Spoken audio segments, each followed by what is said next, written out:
na-deny daw po yung asylum application ni Attorney Harry Roque. Nako po, mukhang magaya kung ganon si Attorney Harry Roque kay Congressman Arnie Teves, no? Mukhang magtatagumpay pala itong si Torre kung totoo ang sinasabi nila, lalo na yung sinasabi daw po, no, ng taga-gobyerno natin na na-deny itong asylum application ni Attorney Harry Roque. Pero, sabi ni Attorney Harry Roque, yan po ay isang fake news alert. Dahil hindi totoo, sabi ni Attorney Harry Roque, na siya po ay na-deny ang kanyang asylum, kundi waiting pa rin po na maaprobahan at madesisyonan ang asylum na application ni Attorney Harry Roque.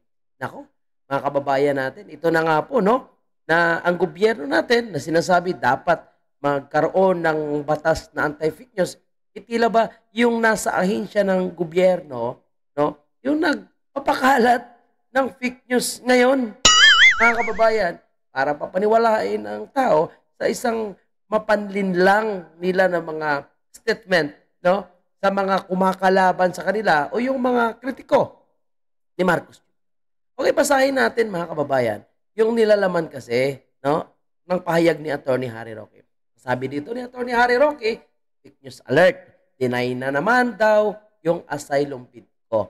In the Netherlands, a W documents or WID is a temporary identity card issued to asylum seekers. It is stand for what stand documents. It means waiting documents, and it is used while the Dutch Immigration and Naturalization Service processes an asylum application. Yun naman pala, mga kababayan natin, no? Ito pala ay temporary document or tempo ID para pansamantala na magagamit ng isang asylum application o asylum seeker, kagaya ni Attorney Harry Roque. Ang nilalaman daw po, o yung purpose itong W document na ito, no, na inisyu po ng immigration, no? Again ito, asylum seekers whose applications are under review. Ang function nito, serve as a legal proof of identity and residence in the Netherlands. Ang format ay plastic card, similar to a residence permit labeled with W documents or type W. Validity, typically valid for 6 months and renewable while the procedure is ongoing. Ito daw po ay nagagamit sa mga pagpaparehistro sa munisipyo, magagamit para ikaw makapag-access sa iyong healthcare and insurance at minsan pwede rin gamitin sa pagkuha or pag-open ng mga bank account kung kinakailangan. So, hindi totoo. Naku po, mga kababayan natin, no? Ang sabi pa naman ni Bongbong Marcos sa kanyang naging talumpati kahapon sa ating araw ng kalayaan, sabi niya, huwag maniwala sa mga fake news. So, mukhang sila yung nagpapakalat ng fake news. Kung ang pagbabasihan po natin ay itong naging pahayag ngayon ni Attorney Harry Roque na siya po ay ginagawan ng fake news para palabasin na nakansila or hindi aprobado yung kanyang application ng asylum sa the Netherlands. Anyway, no, usaping fake news, sige, pakinggan natin itong maganda ba talaga, no? Maganda para kay Marcos Jr.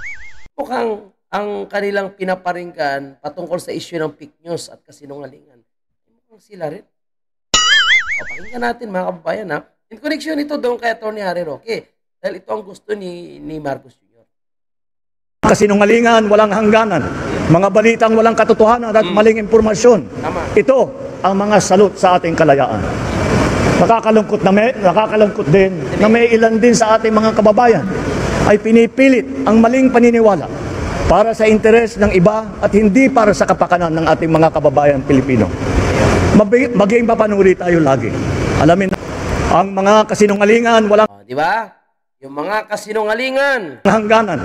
na walang hangganan daw po, mga kababayan po natin. No? Ito daw po ay salot sa ating kalayaan. So, alam niyo mga kababayan po natin, no? Ang sinasabi ni Marcos Jr., no, kung sino man yung sumulat ng kanyang script, siya po ay sa totoo lang pinapahamak. Dahil lumalabas na dito pa lang sa kanyang script na binabasa ay puro kasinungalingan po, mga kababayan natin. Dahil, tingnan nyo, sino ngayon nagpapakalat ng fake news? No? Dahil ayaw nila na maaprobahan itong asylum ng isang Attorney Harry Roque, tapos kailangan nila magpapakalat ng fake news. di ba? Ang pagsabi ba ng 5,500 flood control, no, ay hindi isang fake news. Wala namang napatunayan kung nasaan yung 5,500. Anod ng baha, nasira. Wala man lang investigation na nangyari dahil gusto nilang pagtakpan ang kasinungalingan ng isang bongbong, no? Yung pagsabi na walang tear gas, walang barel ang mga pulis na pumasok sa QGC, pero nakita natin kumpleto sila, no, ng pakikipagdigma na kagamitan ng kababayan natin. Yung shares and assets, yung mga ginto, no, na hanggang ngayon ay hindi nila pinapaliwanag, hindi pinapaliwanag ni Marcos. And I think yan po yung naging dahilan kung bakit galit na galit sila kay Tatay Digong. Dahil yan po ay ibinunyag din ni Tatay Digong sa Cebu. Tapos, mga kababayan natin, no, yung kanyang pangako sa 20 pesos na bigas na dapat accessible, no, or allowed na makabili ang bawat Pilipino. Ngayon, pili lang yung makabili nitong 20 pesos na bigas. Pabulok pa. Ano pa, no? Napakaraming isyu. Tutukan yung mga produktong agrikultura, palakasin yung agrikultura sa ating bansa. Nga, infrastructure, build better more. Wala rin pong nangyari. Di ba yan ay isang mga kasinungalingan na hindi natin dapat paniwalaan. At yan ang salot sa ating bayan. Kaya si Atty. Harry Roque may babala po sa atin lahat. No? Huwag po tayo basta-basta maniniwala sa mga fake information na ito. At patunay lang na mukhang hindi pa siya mauuwi, no, ni Torre.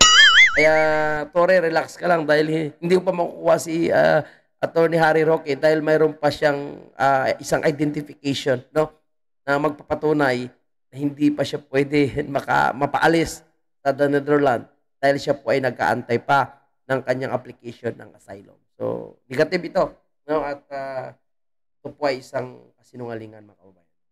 Okay? Yan muna yung ating update. Again, huwag basta-basta maniwala sa kasinungalingan dahil sila ang salot sa lipunan. Sino yung salot? Karan. Huwag maniwala sa kasinungalingan. Mga balitang walang katotohanan at maling impormasyon. Ito ang mga salot sa ating kalayaan. Salot sa ating kalayaan. Tiyere! Okay, thank you. And huwag kalimutan mag-like and share, mga kababayan.